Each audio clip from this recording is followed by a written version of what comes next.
Okay, so we're starting off with going over the home safety checklist from last week, handout 6.2, and then we'll also address the solutions, which are covered in handout 7.1. So after we did this checklist, it looks like number 4, the question, are all floors even without abrupt elevation changes? We said no, which for the most part they are. There's just, well, you can talk about where the one... Well, the dining room is plank flooring and the living room is carpet, so there's just a little edge transition there. But that's the only place. Which wouldn't be a big problem, just something to be aware of in the future. And then also number 5, are rooms and passageways kept clear and uncluttered? And we said for the most part there was just one room that is used for like a spare bedroom, storage kind of, which is a little cluttered. But the reason we are going to talk about that is because of the water heater that's in that room. Yes, it's in a closet. The room's very small and there's a bed and a lot of things are stored in there.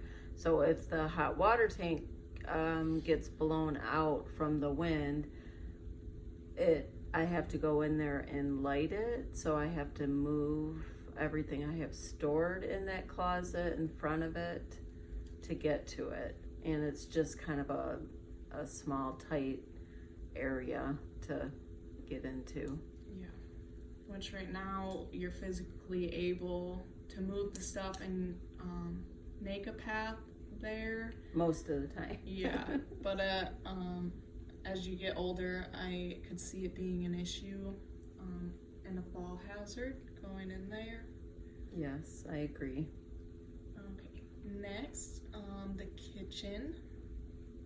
So, do you have a rubber mat on the floor in the sink area? You answered no.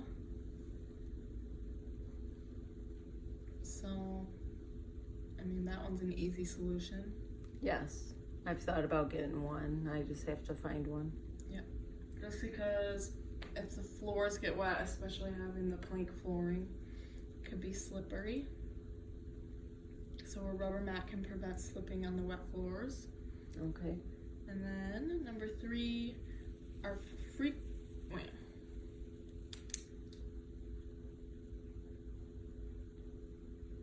this one. Number 3 was, our frequently used kitchen items out of reach, placed too high or too low. And you said no, so yeah, I don't believe so. That seems good. And then, do you have a step stool that is stable and in good repair? I do not. So some of the recommendations, it says the use of step stools to reach high shelves is not recommended. However, if you must use a step stool, take the following precautions. Choose a step stool with a handrail so that you can hold on while standing on the top step. Before climbing on any step stool, make sure it is fully opened and stable. Tighten screws and braces on the step stool. Discard step stools with broken parts. Alrighty, and then in the bedroom, are lamps or light switches within reach of each bed? No. So the recommendations on that says lamps or switches located close to each bed will enable people getting up at night to see where they're going. Recommendations, rearrange furniture closer to switches or move lamps closer to bed. Install night lights and keep a flashlight nearby, which I know we've discussed before, that you usually have your phone Correct. right by your bed. Yeah. So if you did need to get up, which you said you do utilize that flashlight. And I do have a night light that I use at night most time in my room. Yeah, good. And then in the bathroom, are bathrooms and showers equipped with non-skid mats, abrasive strips, or surfaces that are not slippery? And you answered no. So some of the recommendations on that, it says wet, soapy tile or porcelain surfaces are especially slippery and may contribute to falls. Apply textured strips or on the floor of tubs and showers. Use non-skid mats in the tub or shower and on the bathroom floor. If you are unsteady on your feet, use a stool with non-skid tips as a seat while showering or bathing. Which you did mention in previous sessions, like getting in and out of the shower is something that. Yeah, I need. I should have like non-skid things in the bathtub. Yeah. Which I'm about to get a new bathtub installed, so I'll do that in the bathtub. Good. For sure. Good to hear. And then, do tubs and showers have at least one, preferably two grab bars? They do not. And then I know this is something that you don't necessarily think you need now, but it's better to have them before you need them, before the accident happens. Right. So grab bars can help you get into and out of your tub or shower and can help prevent falls. Check existing bars for strength and stability and repair if necessary. Attach grab bars through the tile to structural imports in the wall or install bars specifically designed to attach to the sides of the tub. If you are not sure how it is done, get someone who is qualified to assist you. For future reference. Yeah, I'm about to have my whole bathroom redone, so I can inquire about, safety things like that, I think. Good idea. Next is the water temperature 100 degrees or lower. So this one we had a little discussion on previously, just because you do light your own hot water tank. So I know that it can fluctuate.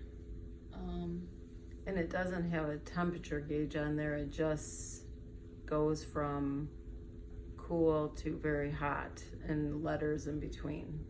Right. So, I mean, you kind of know where to put it, but I think that it would be beneficial maybe to like mark with a marker so you know like where it's safe to put. Yes. So it says water temperature above 120 degrees could cause a bather to jump and fall. Water temperature above 120 degrees can also cause water scalds. Lower the setting on your hot water heater to low or 120 degrees. If you are unfamiliar with the controls on your water heater, ask a qualified person to adjust it for you. Know if the water does not have a temperature setting, you can use a thermometer to check the temperature of the water at the tap. Oh. Always check water temperature by hand before entering bath or shower. Next, number 6. Is your toilet seat too low or is it difficult to stand up from the toilet? So this one was good because you said no, it is not too low. And then 7, are bathroom door locks the type that can be opened from both sides of the door? And you said no, which I know it seems kind of like you would want locks that you can't open from the outside, but in the idea of reducing fall risks, avoiding putting locks on bathroom doors, or only using locks that can be opened from both sides of the doors to permit access by others if a fall was to occur.